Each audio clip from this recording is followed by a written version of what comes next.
Carousel your soul, Pact at the Midway. I never thought I would find myself in the middle of a horror mystery, especially in my quiet suburban town. But that all changed when I stumbled upon the abandoned amusement park on the outskirts of town. It was a hot summer day, and I was looking for a new adventure.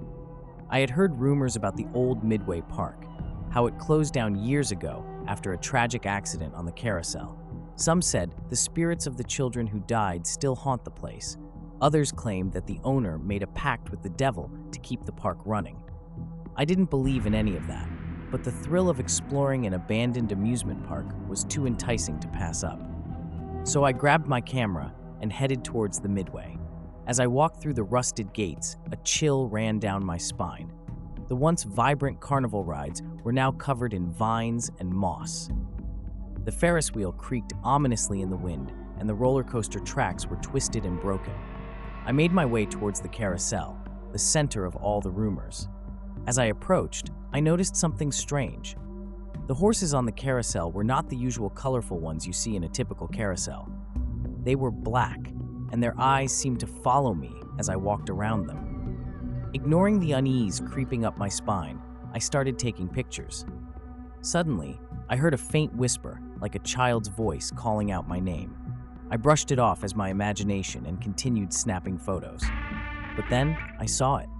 A small hand reaching out from one of the horses, beckoning me to come closer. I couldn't believe my eyes. I must be hallucinating.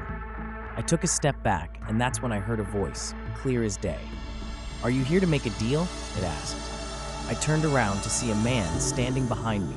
He was tall, with dark hair and a sinister smile. I couldn't move. I was frozen in fear. He explained that he was the owner of the park and he had made a deal with the devil to keep it running. But now the devil wanted his soul in return. That's when he offered me a deal. If I could find someone to take his place, I could leave unscathed. I couldn't believe what I was hearing. But before I could respond, he vanished into thin air. I ran out of the park as fast as I could, but the man's words echoed in my mind. I couldn't shake off the feeling that I was being watched. That night, I couldn't sleep. The images of the black horses and the man's offer kept haunting me. I knew I had to find someone to take his place, or else I would be next. The next day, I went back to the park, determined to find someone to take the owner's place. I searched the town, asking anyone and everyone if they were willing to make a deal. But no one believed me. They all thought I was crazy. Just as I was about to give up, I saw a group of teenagers walking towards the park. They were laughing and taking pictures, completely unaware of the danger that lurked inside. I ran towards them, frantically explaining the situation. They were skeptical at first, but as I showed them the pictures I took, they started to believe me. Together, we went back to the park and confronted the owner. He was surprised to see me with a group of people, but he laughed and said it wouldn't make a difference. The deal had already been made. But then, one of the teenagers stepped forward and offered himself as a sacrifice.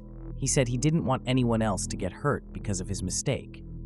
The owner grinned and accepted the deal, disappearing into thin air once again.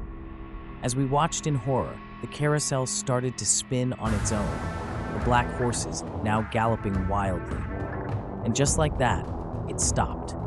The park was silent, and the spirits of the children seemed to have found peace.